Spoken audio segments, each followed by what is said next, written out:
Today was yet another really, really bad day for Donald Trump in court. Elon Musk እንዲሁም ደግሞ ዶናልድ ትራምፕ እጅግ አስከፊ ጊዜ እየመጣባቸው ይገኛል. So I propose that we start right-sizing our federal government by firing the most dangerous man in it, and that's Elon Musk.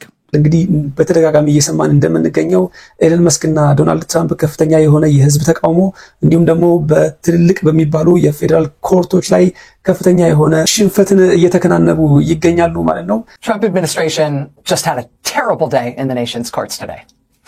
They lost in court on their efforts to fire tens of thousands of people who work for 18 different government agencies. They lost in court on shutting down USAID. They lost in court on discriminating in this way against trans people. And Republicans supporting Trump are facing incredible blowback in their home districts from their own constituents. USAIDን በተመለከተ ደግሞ መልካም ዜና እየተሰማ ይመስላል. ምናልባትም እንግዲህ በርካቶች ያለቀሱበትና በርካቶች ከስራቸው የተሰናበቱበት USAID መመለስ የሚችልበት እድል እንዳለ እየተሰማ ነው. ምናልባት ጉዳዩን በተመለከተ በዝርዝር የፍርድ ቤት ቆይታውን ይዤላችሁ መጥቻለሁ. አብራችሁን ቆዩ. ላይክ፣ ሼር፣ ሰብስክራይብ ታዲያ አይረሳ. The Chief Justice of the United States Supreme Court has blasted Donald Trump in a rare statement.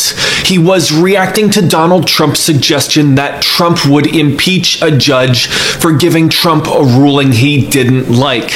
The Chief Justice said this, quote, "For more than 2 centuries, it has been established that impeachment is not." የትራምፕ አስተዳደር ያቋቋሙት ዶጅ የተባለው አዲሱ ተቋም በዋናነት ሲያከናውን የነበረው የሰራተኛ ቅነሳ ማድረግና እንዲሁም ደግሞ አላግባብ ወጪ የሚደረግባቸው ከዛም አልፎ ከፍተኛ የሆነ ሙሰኝነትና ብክነት አለባቸው ብሎ የሚያስባቸውን ተቋማት መዝጋት ነበር. ሆኖም የትራምፕ አድሚኒስትሬሽን 24000 የሚሆኑ የፌደራል ሰራተኞችን ከስራ ማሰናበቱንና USAIDን በመዝጋት የዋና መስሪያ ቤቱን ሎጎ እንዳነሳ የሚታወስ ነው. Our democracy is at risk because Donald Trump shows that he wishes to violate the laws in many, many different ways. The good news here is we did put 235 judges, progressive judges not under the control of Trump last year on the bench, and they are ruling against Trump time after time after time. And we hope that the appellate courts, when it gets up there in the Supreme Court, will uphold those rulings. They restored the money to NIH. They required that 8,000 federal employees have to come back. We're in over 100 lawsuits against them, and we are having a good deal of success. It's only at the lower court level right now.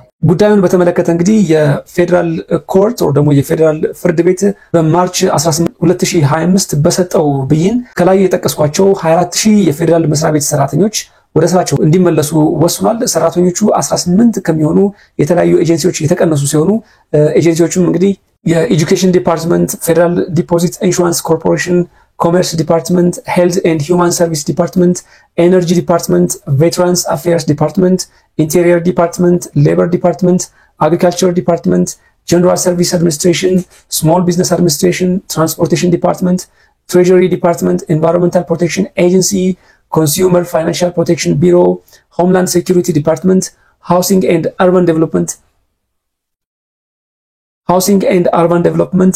US Agency for International Development ወይም ደግሞ USAID መሆናቸው እየተገለጸ ይገኛል. ከነዚህ በጣም በርካታ ከሆኑ ኤጀንሲዎች የተባረሩ ወደ 24000 የሚሆኑ ሰራተኞች ተመልሰው ወደ ስራቸው እንዲገቡ የፌደራል ኮርቱ ትዕዛዝ አስተላልፏል ማለት ነው. Today 24,000 people who Trump has fired from federal government jobs got reinstated thanks to a court order from a federal judge in Maryland. Additionally, on top of that ruling where USAID employees are reinstated by court order along with all those other agencies, a standalone blockbuster ruling from another federal judge today specifically ordering the Trump administration to reconstitute USAID and stop their efforts to shut it down, even to let them back into their building. Specifically እንግዲህ USAIDን በተመለከተ የUSAID ሰራተኞችን ከመመለስም ባለፈ በዚህ ጉዳይ ዳኛው አጽንኦት ሰጥተው የተናገሩት ምንድነው USAIDን ድጋሜ የማቋቋም ወይ ደግሞ የመልሶ ማቋቋም ስራም እንዲሰራ አስጠንቅቀው መልእክታቸውን አስተላልፈዋል. ሆኖም ምንም አይነት USAIDን የመዝጋት ሙከራም እንዳይደረግ እንዲሁም ደግሞ ወደ ነበሩበት መስሪያ ቤትና ህንጻ እንዲመለሱ የማድረግ ስራ እንዲሰራ ትዕዛዝ አስተላልፈዋል ማለት ነው። ይህ እንግዲህ እጅግ ለበርካቶቻችሁ እጅግ በጣም መልካም የተባለ ዜና ነው። 24000 የሚሆኑ ሰራተኞች ወደ ስራ ገበታቸው መመለሳቸው ምናልባትም የበርካቶችን ህይወት የሚታደግ እንደሆነ የሚታወቅ ነው።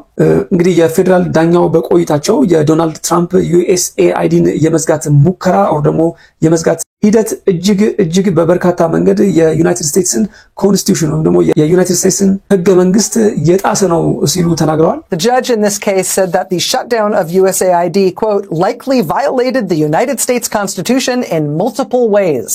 And in his very short 2-page order today, he ordered that the Trump administration must reopen USAID. This is from the order. ጉዳዩ ላይ እንግዲህ ተከሳሽ ወይም ደግሞ ይመለከታቸዋል ወይ ደግሞ ተከላካይ ብሎ ያቀረባቸው በዶጅ ውስጥ የሚሰሩ ሰራተኞችን ኤለን መስክን እንዲሁም ደግሞ ዶናልድ ትራምፕንም ይጨምራል ማለት ነው። ሰራተኞችን ወደ ስራ ገበታቸው ከመመለስ ባለፈ እንግዲህ አንዳንድ ጉዳዮችም ላይ ውሳኔ ተሰጥቷል። ስፔሻሊ የኢሜል አክሰስ፣ የፔመንት ጉዳይ፣ ሴኩሪቲ ኖቲፊኬሽን እና ሌሎች ኤሌክትሮኒክ ሲስተምስ ያ ማለት እንግዲህ የጠፉ ኢሜሎችን ጨምሮ ወደ ነበረበት እንዲመለስ የማድረግ ስራም እንዲሰራ ዳኛው መልእክት አስተላልፈዋል ማለት ነው። ዳኛውን በመዝጋቸው እንግዲህ ተከሳሾቹ ጉዳዩን በተመለከተ በ7 ቀን ውስጥ ይህ ፕሮሰስ or ደግሞ ዳኛው የወሰኑት ብይን or የበየኑትን ብይን በተመለከተ እየተፈጸመ እንደሆነ የሚያሳይ ማስረጃ በደብዳቤ ወይ ደግሞ በጽሁፍ እንዲያቀርቡ አስገዳጅ የሆነ ትዕዛዝ ወጥቶባቸዋል። ከዛ በተጨማሪ እንግዲህ በ14 ቀናት ውስጥ ደግሞ በዋሽንግተን ዲሲ ወደሚገኘው ወደ ዋናው ኦፊስ ያ ማለት የUSAID ሄድኳርተር እየተመለሱ እንደሆነ or ደግሞ ለመመለስ የሚያደርጉት ስምምነት ካለ ከሚመለከተው ኤጀንት ጋር የሚያደርጉትን የስምምነት ደብዳቤ or ደግሞ የስምምነት ፊርማ የሚያመላክት ማስረጃ ይዘው እንዲቀርቡ ታዘዋል ማለት ነው። ሆኖም አንድ ልብ ማለት የሚገባን ይህ ውሳኔ የመጨረሻ ላይሆን ይችላል። ዳኛው ያስተላለፉት or የፌደራሉ ዳኛ ያስተላለፉት ውሳኔ ምናልባትም ይግባኝ ሊጠየቅ ስለሚችል ዶናልድ ትራምፕ ኤለን መስክና እንዲሁም በስሩ ያሉ ሰራተኞች ይግባኝ የሚጠይቁ ከሆነ ጉዳዩ ድጋሜ ሊታይ የሚችልበት እድል ይኖራል ማለት ነው። ሙሉ በሙሉ ይህ ጉዳይ ወደ መሬት ወርዶ የምናየው በተሰጣቸው 7 ቀን ውስጥ ምንም አይነት ይግባኝ ካላስገቡና or ካላቀረቡና እንዲሁም ደግሞ አክሰፕት አድርገው ተቀብለውት ጉዳዩን ማስፈጸም ከጀመሩ ብቻ ይሆናል ማለት ነው። ይህ ጉዳይ ቀደም ብዬ እንደተናገርኩት እንግዲህ ለበርካቶች መልካም ዜና ነው። ይህ ነገር ደግሞ ተፈጻሚነት አግኝቶ or ደግሞ ውሳኔው ጸንቶ USAID ወደ ነበረበት እንዲመለስ እንዲሁም ደግሞ በተለያዩ የፌደራል መስሪያ ቤት ውስጥ ተቀጥረው ይሰሩ የነበሩ አሁን ግን ስራ ላይ ያልሆኑ ሰዎች ወደ ስራቸው ተመልሰው እንድናይ ያብቃንላለው። ይህ ሳሚቲዩብ ነው። አብራችሁኝ እስካሁን ስለቆያችሁ እጅግ አድርጌ አመሰግናለሁ። መረጃውን ከወደዳችሁት ላይክ ማድረጋችሁን አትርሱ። ከዛ ውጪ ለቻናሉ አዲስ ከሆናችሁ ደግሞ ሰብስክራይብ አድርጋችሁ የሳሚቲዩብ ቻናል ቤተሰብ ይሁኑላለው። ጤና ይስጥልኝ።